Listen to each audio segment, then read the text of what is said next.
ஒவ்வொரு குடும்பத்திற்கும் பாதுகாப்பான வாழ்க்கை, ஒவ்வொரு குழந்தைக்கும் நல்ல எதிர்காலம், ஒவ்வொரு தாய்க்கும் நிம்மதியான இல்லம், இவற்றையெல்லாம் கருத்தில் கொண்டு 2031ற்குள் குடிசைகளற்ற தமிழகத்தை உருவாக்க வேண்டும் என்ற உயரிய நோக்கத்துடன் மாண்புமிகு தமிழ்நாடு முதலமைச்சர் அவர்கள் பல்வேறு வீட்டு வசதி திட்டங்களை தொடர்ந்து முன்னெடுத்து செயல்படுத்தி வருகிறார். அதன்படி தமிழ்நாடு நகர்ப்புற வாழ்விட மேம்பாட்டு வாரியத்தின் மூலம் சென்னை மாவட்டம் காந்தி நகர் திட்ட பகுதியில் ரூபாய் 85.55 கோடி மதிப்பீட்டில் கட்டப்பட்டுள்ள 500 குடியிருப்புகளும், திருவள்ளூர் மாவட்டம் பூச்சி அத்திப்பேடு திட்ட பகுதியில் ரூபாய் 156.14 கோடி மதிப்பீட்டில் கட்டப்பட்டுள்ள 1152 குடியிருப்புகளும், தருமபுரி மாவட்டம் அதியமான் கோட்டை நல்லம்பள்ளி திட்ட பகுதியில் ரூபாய் 57.67 கோடி மதிப்பீட்டில் கட்டப்பட்டுள்ள 528 குடியிருப்புகளும், புதுக்கோட்டை மாவட்டம் ரெங்கம்மாள் சத்திரம் திட்ட பகுதியில் ரூபாய் 60.19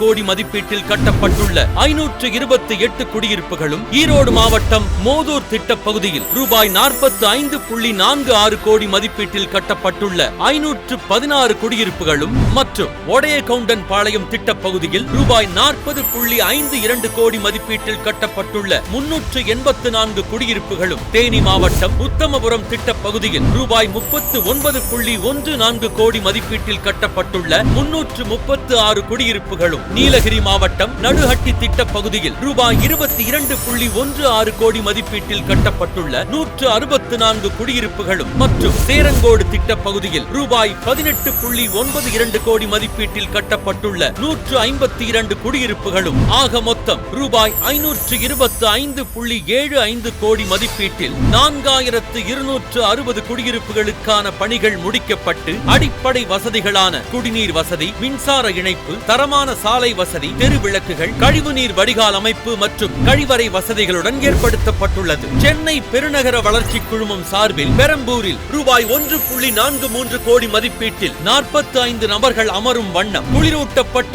பேருந்து நிறுத்தம் அமைக்கப்பட்டுள்ளது. இவை அனைத்து மக்கள் நல திட்டங்களும் மாண்புமிகு தமிழ்நாடு முதலமைச்சர் அவர்களால் தற்போது திறந்து வைக்கப்பட்டு ஏழை எளிய மக்களின் பயன்பாட்டிற்கு வழங்கப்படுகிறது. இது போன்ற நல்ல பல திட்டங்களையும் பாதுகாப்பான, ஆரோக்கியமான மற்றும் தரமான வாழ்க்கையை வழங்க முழுமையான குடியிருப்புகளையும் வழங்கிய மாண்புமிகு தமிழ்நாடு முதலமைச்சர் அவர்களுக்கு திட்டப்பகுதி மக்கள், பெரம்பூர் பகுதி மக்கள் மற்றும் வீட்டு வசதி மற்றும் நகர்ப்புற வளர்ச்சித்துறை சார்பாகவும் நன்றியை தெரிவித்துக் கொள்கிறோம்.